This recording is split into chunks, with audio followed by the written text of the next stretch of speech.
नमस्कार किसान साथियों, मैं कृष्ण प्रिय महाराज आपके ही अपने YouTube चैनल किसान बाजार 3.0 में आपका हार्दिक स्वागत करता हूं। और मैं आज एक सरकार का प्रोजेक्ट है, योजना है एग्रीकल्चर इंफ्रास्ट्रक्चर फंड, जिसमें किसानों के लिए ये बताया जाता है कि किसान भाई हमारे फसल कटने के बाद में उसका भंडारण कैसे किया जाए और उनके लिए उपयुक्त साधन कैसे हों। इसकी जानकारी लेने के लिए हम आज कृषि विभाग का और कृषि विभाग का जो है संयुक्त प्रोग्राम है, तो हम उस प्रोग्राम में आज विदिशा के भंडारी जो एक नया रेस्टोरेंट है उसमें जाएंगे। वहाँ बहुत अच्छी बैठक रखी गई है, तो काफ़ी वहाँ पर हमारे व्यापारी भाई और किसान भाई यहाँ पर आएंगे, तो हम अभी उनसे आपके लिए सीधा जोड़ेंगे, उनसे बातचीत करेंगे, उनसे आपके लिए मिलवाएंगे और इस AIF में किसानों के लिए क्या क्या है वो सब मैं आपके लिए बताऊंगा अभी। तो बने रहिए आप हमारे साथ वीडियो के अंत तक। किसान भाइयों, हम पहुंच चुके हैं अभी भंडारी रेस्टोरेंट। ये बहुत बड़ा रेस्टोरेंट टाइप का है। मैंने तो पहली बार जा रहा हूँ आज। ये सामने आपके लिए दिख रहा होगा कृषि अवसंरचना निधि, ये प्रोग्राम है। ये मेरे पीछे की तरफ आप देख सकते हैं, ये प्रोग्राम है। प्रोग्राम का नाम है कृषि अवसंरचना निधि। और अब हम अंदर जाएंगे और बात करेंगे, अभी आपके लिए बताते हैं थोड़ी देर से। किसान साथियों, हम अंदर आ चुके हैं अभी और होटल के मैं आपके लिए थोड़ा सा वो व्यू बता, जिसमें सरकार की कौन कौन सी योजनाएं हैं। ये मध्य प्रदेश सरकार का अपना फार्म गेट जो आपने सुना होगा एक ऐप है, और अब हम आपके लिए थोड़ा अंदर भी बताएंगे अभी व्यू। मेरे पीछे की तरफ भी आप देख सकते हैं काफ़ी किसान भाई और व्यापारी लोग भी यहाँ पर पहुँच चुके हैं। थोड़ी देर से मीटिंग स्टार्ट होगी और हम भी समझेंगे और आपके लिए भी बताएंगे। कलेक्टर सर भी अभी आ चुके हैं और प्रोग्राम स्टार्ट होने वाला है।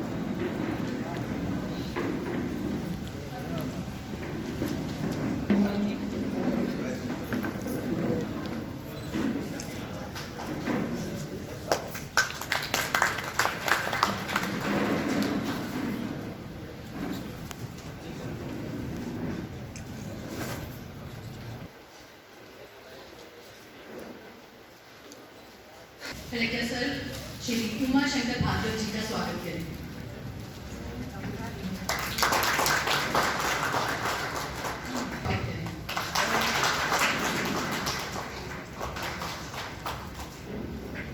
लेकिन मैं यहाँ पे बताते हुए मुझे अत्यंत प्रसन्नता हो रही है कि इस योजना अंतर्गत मध्य प्रदेश को 7,440 करोड़ का जो है वो टारगेट मिला था, और उसमें से अभी 4,293 करोड़ के जो प्रोजेक्ट्स हैं वो विभिन्न स्वीकृत हो चुके हैं मध्य प्रदेश के विभिन्न जिले में। और मध्य प्रदेश इस योजना के क्रियान्वयन में सर सभी राज्यों में प्रथम स्थान पर है। काफी आगे है, महाराष्ट्र के नंबर पे है। उसका जो टोटल सेंक्शन है वो सिर्फ 1800 करोड़, हमारा जो टोटल सेंक्शन है वो 4,293 करोड़ है। तो लेकिन फिर भी अभी हमें, अगर मैं विदिशा की बात करूं तो विदिशा में तो आपको कौन से ऐसे पेपर जरूरी है, आप किस तरीके से बैंक के पास अप्रोच कर सकते हैं, आपको कहाँ अप्लाई करना है, इन सब की जो जानकारी है आज वो इस कार्यशाला के माध्यम से दी जाएगी। इसी के साथ में एक दूसरी हमारा ऐप जो है वो मंडी बोर्ड के द्वारा डेवलप किया है, MP farm gate app.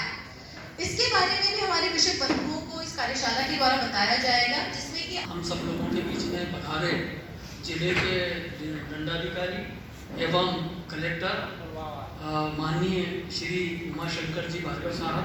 Branding अच्छा हो और उसका पैकेजिंग होने के बाद उसका जो है वो फॉरवर्ड लिंकेज अच्छा हो, इसके लिए निरंतर जो है भारत सरकार और भारत सरकार के मार्गदर्शन निर्देशन में मध्य प्रदेश सरकार काम कर रही है, सतत रूप से इसमें संलग्नित है, समर्पित है। हम लोग जो एग्रीकल्चर इंफ्रास्ट्रक्चर फंड में जैसा आपने देखा कि मध्य प्रदेश ने अपना प्रथम स्थान उसमें रखा हुआ है।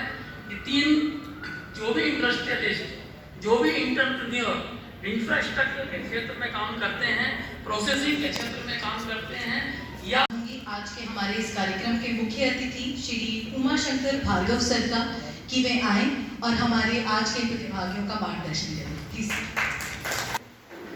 आज से पधारे हुए मंडी बोर्ड के अपर संचालक सम्माननीय श्री वशिष्ठ जी,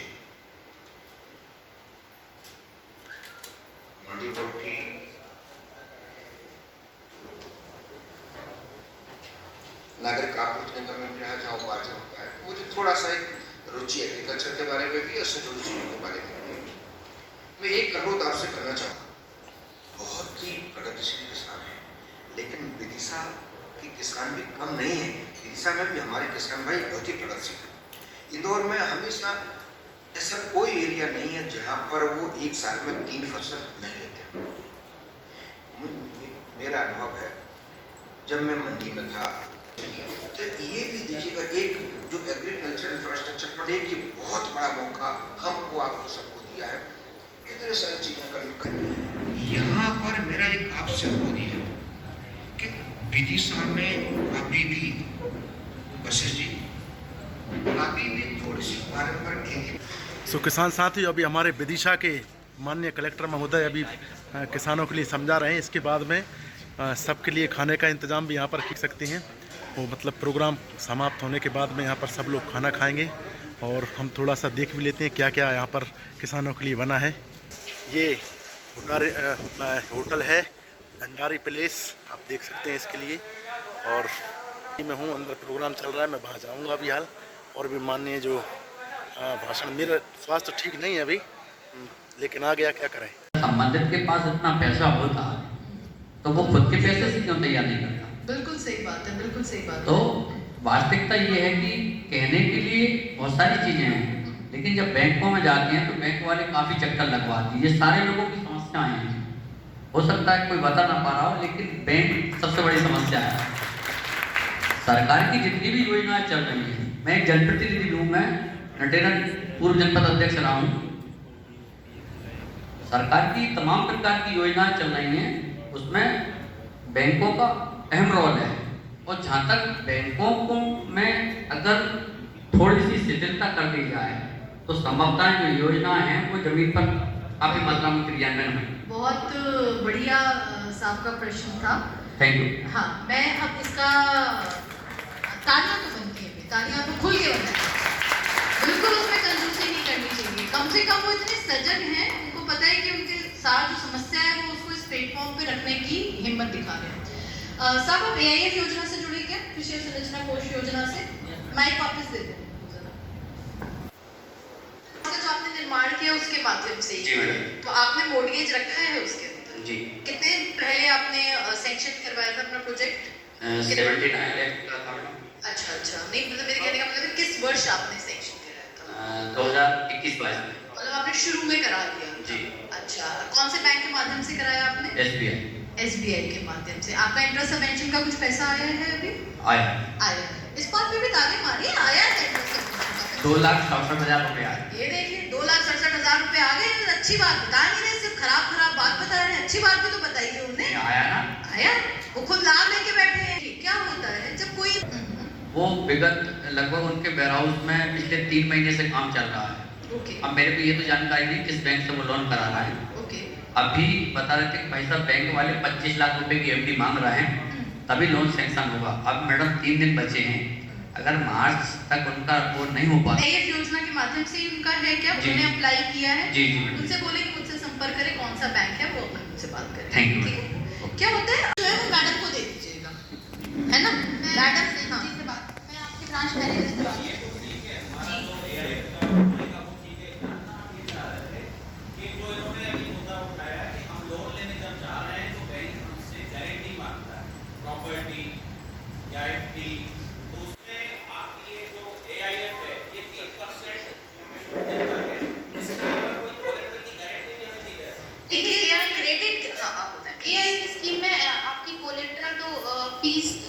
कोलेट्रल तो लेना नहीं है एज पर स्कीम, और आपको इसका पेड भी है, इंटरेस्ट सबवेंशन भी है।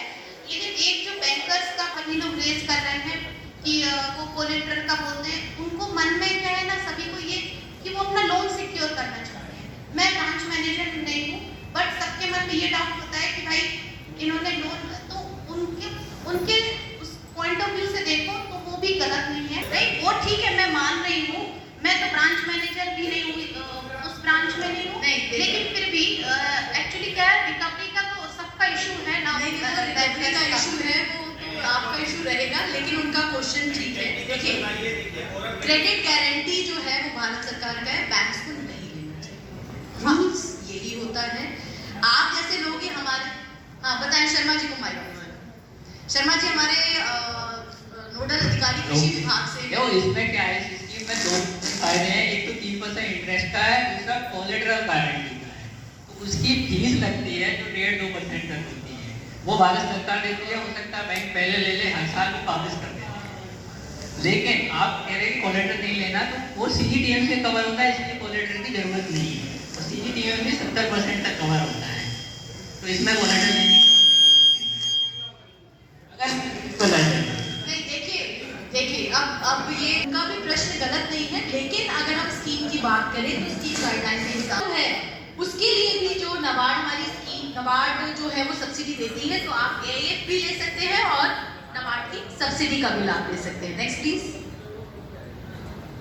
Next, राइटनिंग chamber. कोई राइटनिंग चैम्बर है क्या विदिशा में? किसी के संज्ञान क्या चैम्बर, किसी को कुछ आइडिया है? किसी को आइडिया नहीं है राइटनिंग चैम्बर? हाँ अच्छा, देखिए राइटनिंग चैम्बर मैं बताऊं, जैसे कि मान लीजिए चूंकि ये जो विदिशा है हमारा भोपाल के नजदीक है और हम यहाँ पे बात कर रहे हैं अन्य फसलें, भाई गेहूं चावल धान के बारे में तो सबको पता है, अन्य और कौन से ऐसे उगाने की फसलें हैं जिसका स्कोप है यहाँ पे। तो जैसा कि जो हमारे डिप्टी डायरेक्टर हॉर्टिकल्चर है व्यास जी वो बता रहे हैं कि केला यहाँ होता नहीं है, लेकिन केला तो लोग खाते हैं कि नहीं खाते? भोपाल में भी लोग खाते हैं, भोपाल में भी बहुत केला नहीं होता है। कहाँ से आता है केला? कहाँ होता है केला मध्य प्रदेश में? बुरहानपुर है ना?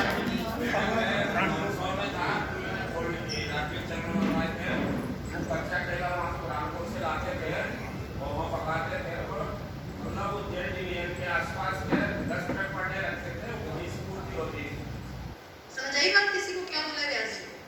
केला कहाँ से मंगवाते हैं? कच्चा बुरहानपुर से। अब आप पका हुआ केला तो बुरहानपुर से मंगा नहीं पाएंगे, नहीं मंगा पाएंगे ना, तो आप क्या करेंगे? आप कच्चा केला लेके आएंगे एक राइटनिंग चैम्बर जहाँ पे आप केले या किसी अन्य फल को रखें और फिर उसमें क्या होता है, एथिलीन का स्प्रे होता है। उससे क्या होता है, वो 2-4 चिट्ठी उसको बंद कर देते हैं। पहले कार्बाइड में पकाते थे, अब वो सारी चीजें बैन हो गई। आप पकाते थे ना कार्बाइड में? हाँ मैं इससे पहले बड़वानी में था, बड़वानी में केला बहुत होता था। मेरे 10,000 हेक्टेयर में, मैं बड़वानी में था तो 10,000 हेक्टेयर में मैं टिश्यू कल्चर की केला लगाए थे। उसमें जैन कंपनी, रिलायंस 2 कंपनी भारत सरकार में सप्लाई करती थी, तो सब्सिडी में हमने बहुत केला लगाया था और उसमें ड्रिप भी लगवाया था 10,000 हेक्टेयर में।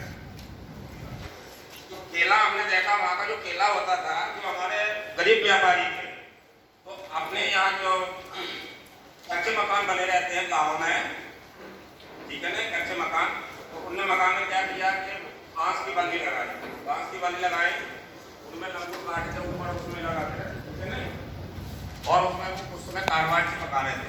करना चाहता है या कुछ भी इसको ज्यादा लंबे समय तक स्टोर करना चाहता है, तो उसके लिए भी वैक्सीन प्लांट यूनिट्स होती है, उसके ऊपर वैक्सीन का स्प्रे हो जाता है जिससे वो जल्दी खराब नहीं होते हैं।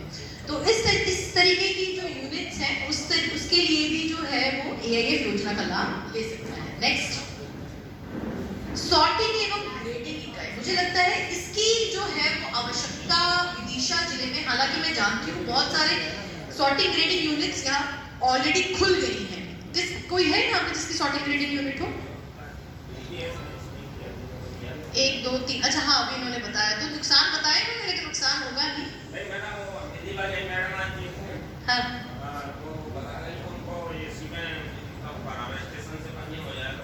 करा देंगे ना, ये से करा। सॉर्टिंग और ग्रेडिंग यूनिट क्या होती है बताइए साहब, आप ही बताएं क्या करते हैं आप सॉर्टिंग ग्रेडिंग यूनिट से? क्या, हाँ आप में से कोई बताएगा तो आपको सुनने में ज्यादा मजा आएगा ना। मैं तो किताब ही बता दूंगी, भाई वो कर रहे हैं तो वो बताएं। हाँ बताएं मैडम। सॉर्टिंग जो जैसे मान लीजिए गेहूँ है, हाँ इधर बताइए, इधर। हाँ गेहूँ है, उसका वो आता है किसान, तो उसमें सब कुछ होता है, कचरा भी होता है, मिट्टी भी, छोटा बड़ा टूटा सब होता है, भूसा डंकी। तो हम उसमें 3 ग्रेड में मैं करता हूँ। पहले साइजिंग कर देते हैं, तो छन्ने हैं और हवा के द्वारा उससे कचरा निकाल देते हैं, और उसमें बड़ा छोटा मीडियम टूटा, धूल सब अलग हो जाता है। तो साइजिंग हो गई। उसके बाद हम उसको ग्रेविटी सेपरेट करके उसको वजन से अलग करते हैं। मतलब साइजिंग तो छन्ने से हो गई और हवा पंखे के द्वारा, तो वजन के द्वारा उसमें जैसे मिट्टी है और मोटा दाना है जिसका एचएल वेट ज़्यादा है या हल्का है, डंकी है, भूसा है, कुसी है, वो अलग करते हैं। वो ऐसे वजन से जैसे सूबे से देखा होगा आप लोगों ने, महिलाएं करती हैं। तो साइज वेट ग्रेविटी सेपरेटर से हो गया। अब साइजिंग हो गई, ग्रेविटी सेपरेटर से मिट्टी कंकड़ अलग हो गए और उसमें मोटा दाना, डंकी दाना सब अलग हो गए। अब क्या बचा? अब बचा उसमें काला, पीला, पोटिया, जिसकी काली टिप है, हरा दाना, मरा दाना। तो वो उसके लिए कलर सॉर्टेक्स आता है, पोर्ट्रेट मशीन है, थोड़ी महंगी है, पर वो उतना क्वालिटी एडिशन कर देती है कि उसको फिर गेहूं में पैकिंग करके बाहर भेजते हैं मेट्रोज में। अब वो प्रचलन नहीं रहा कि घर में 2 बोरे ले आए और साफ सफाई कर रहे हैं, जगह नहीं है, तो वो उतना ही लाते हैं। तो हम तैयार माल भेज के उस पर ठीक ठाक मुनाफा ले लेते हैं अगर ब्रांडिंग। अब देखिए सही बात बताई इन्होंने, आखिरी लाइन में पकड़ लीजिएगा आप लोग, ठीक ठाक मुनाफा ले लेते हैं। अब इन्होंने क्या किया, इन्होंने 4 ग्रेड में उसको बांट दिया, ABCD। अब A ग्रेड कौन सा हो गया? जो सबसे अच्छा, आपका सबसे बढ़िया मोटा दाना, सुंदर दाना, जो कोई भी व्यापारी जो देखेगा उसको वो हाथों हाथ उठा लेगा और उसके दाम भी ज्यादा देगा, है ना। तो अब हमें यह आवश्यकता है कि भाई हमारी जो उपज आ रही है, हम उसको, हमें बहुत सारे ऐसे भी यहाँ पे व्यापारी होंगे जो कि मशीन चाहे लगा नहीं रहे हो, मतलब वो दूसरों का भी ग्रेडिंग सॉर्टिंग करके उनको देते होंगे, तो हम उस ग्रेडिंग सॉर्टिंग यूनिट में अपनी उस उपज को ले जाए, पहले उसको ग्रेडिंग करा दें ABCD। तो क्या होगा, अब हमें पता है कि भाई हमारी इस उपज का जो 70% माल है वो A ग्रेड है, हमें उसका A दाम मिलेगा, एकदम बढ़िया दाम मिलेगा, है ना। तो उससे क्या होगा, थोड़ा सा हमें ग्रेडिंग कराने के लिए हमें अपनी राशि खर्च करनी पड़ी, लेकिन हमें हमारी जो उपज का जो सही दाम था वो हमें वो ग्रेडिंग सॉर्टिंग कराने से प्राप्त हो जाएगा। ठीक है, तो इस तरीके से कुछ ग्रेडिंग सॉर्टिंग यूनिट्स यहाँ पे लगी हुई है, लेकिन अगर इसके अंदर आ जाएगा। ठीक है, तो अगर हम बात करें अनाज की, जैसे गेहूं है, चावल है, तो इसके लिए हमारा क्लीनिंग, ग्रेडिंग, सॉर्टिंग यूनिट तो आ ही जाएगा, साथ ही साथ आटा मिल, दाल मिल, चावल मिल, ये सब भी हमारा AIF योजना के अंतर्गत कवर है। तो हम क्या कर सकते हैं, जो उद्यानिकी विभाग द्वारा PMFME योजना चलाई जा रही है उसमें हम सब्सिडी ले सकते हैं और AIF योजना में हम इंटरेस्ट सब्वेंशन का लाभ ले सकते हैं। चावल मिल है क्या यहाँ पे किसी की? चावल मिल है, ये देखिए आप AIF योजना से जुड़े हुए। तो जैसा कि सर ने बताया कि यहाँ पे चावल का जो है रकबा चूंकि बढ़ रहा है, स्कोप ज्यादा है, डैम्स बन रहे हैं, पानी की समस्या नहीं है, तो इसलिए अगर हम चावल के लिए अपने कर रहे हैं, तो अगर हम चावल मिल बनाना चाहें तो उसके लिए भी जो है हमें AIF योजना से हम जुड़ सकते हैं। नेक्स्ट प्लीज, नहीं 1 मिनट, सॉरी, यहाँ पे बात होगी अनाज की। अब उसमें अगर हम बात करें फल और सब्जियों की, फल और सब्जी में हम प्रोसेसिंग में क्या ले सकते हैं, हम सिर्फ धुलाई, सुखाना, ये सब ले सकते हैं। हम उसका पल्प नहीं बना सकते, मतलब हम टमाटर की प्यूरी नहीं बना सकते, लेकिन हाँ अगर हम उसकी सफाई और छांटना, काटना, ये सारी चीजों के लिए कोई यूनिट लेना चाहते हैं तो हम उसमें AIF में जुड़ सकते हैं। गार्लिक के लिए अगर हम ग्रेडिंग सॉर्टिंग यूनिट्स होती है, लहसुन के लिए वो हम करना चाहें तो वो हम ले सकते हैं। और इसके अंदर डिहाइड्रेशन यूनिट, ड्राइंग यूनिट्स इसके लिए है, डिहाइड्रेशन नहीं, लेकिन ड्राइंग यूनिट्स जो होती हैं, सोलर ड्रायर्स जो होते हैं, जो सोलर ड्रायर के लिए भी उद्यानिकी विभाग देता है सब्सिडी। तो मैं आपको ये भी बता रही हूँ आपको सब्सिडी के लिए कहाँ जाना है। तो सोलर ड्रायर जो ड्राइंग यूनिट्स होती है उसके लिए भी आप AIF योजना में लाभ ले सकते हैं।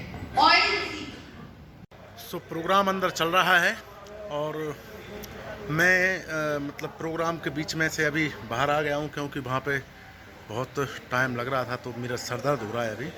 तो किसान साथियों, मैं इसकी विस्तृत जानकारी उससे यहाँ से मतलब लूँगा। इसके बाद में 1 या 2 दिन बाद इसकी पूरी विस्तृत वीडियो बना करके आपके लिए डाल दूँगा कि इसमें कैसे हम इससे जुड़ सकते हैं AIF योजना से और ये क्या है। तो आप बने रहिए हमारे चैनल के साथ।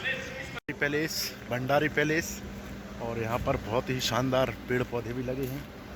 तो क्या पेड़ पौधों को देखने के बाद में थोड़ी सी शांति मिलती है, तो इसलिए मैंने कहा पेड़ पौधे देखें अपन। बिल्कुल सामने वहाँ तक आप देख सकते हो।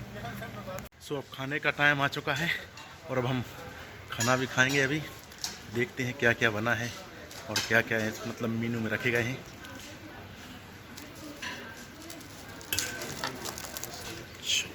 है थाली, ये गाजर, मिर्ची, प्याज, अचार, नींबू है, ककड़ी है, प्याज है, अचार है और ये मूंगफली दाने हैं, दाल है और ये हमारे मामा जी हैं।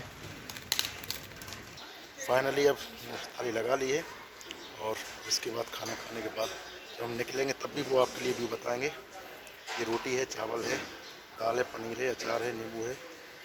ठीक है, फाइनली अब समय आ चुका है, टाइम आ चुका है जाने का। हमने खाना भी खा लिया है और इसकी जो प्रोग्राम की विस्तृत जानकारी है हम भोपाल से या गूगल से जो भी सर्च करके आपके लिए एक अलग से मैं वीडियो बनाऊंगा, उसमें बताऊंगा। तो थैंक यू। आप हमारी वीडियो के लिए लाइक करें, शेयर करें और हमारे चैनल को सब्सक्राइब करना और बिल्कुल भी ना भूलें। तो हम निकल चुके हैं अब ये भंडारी पैलेस से। थैंक यू, नमस्कार, जय हिंद, जय भारत।